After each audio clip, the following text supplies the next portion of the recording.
I'd like to talk more about this self-determination theory that you mentioned earlier. Can you explain that a little bit? Yeah, so self-determination theory basically says that motivation has three key components. So number one is autonomy. Athletes, people, whoever have to feel like, even my dog, when I train her, she has autonomy in the process. You have to feel like you have some control and some choice.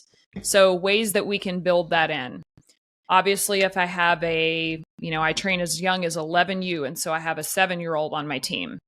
My little 7-year-old is not going to be able to come in and decide what she's going to do top to bottom in her program, right? That's not a realistic ask of her, and she would not make good decisions more than likely.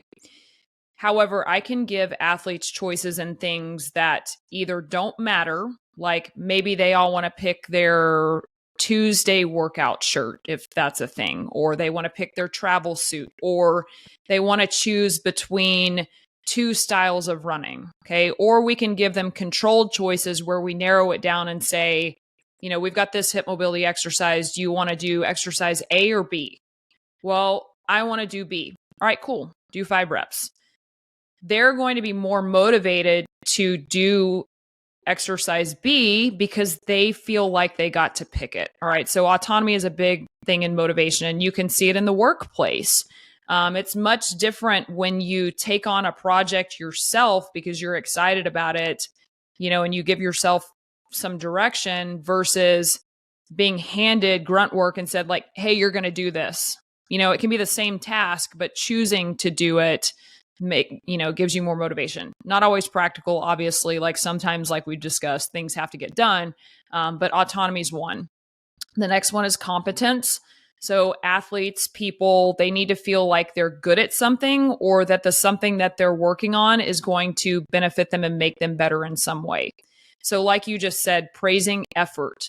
We're timing sprints right now. And it's like, I've got some kids that are running 11 miles per hour. And then I have some kids that are running 15 miles per hour.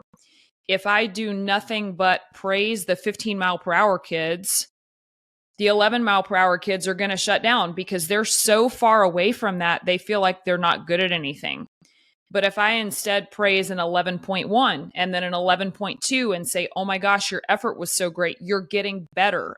They're seeing their results. That's actually why I'm a fan of frequent testing in strength and conditioning instead of every 6 weeks, is you can show them, really daily progress, daily improvements and outputs for their efforts.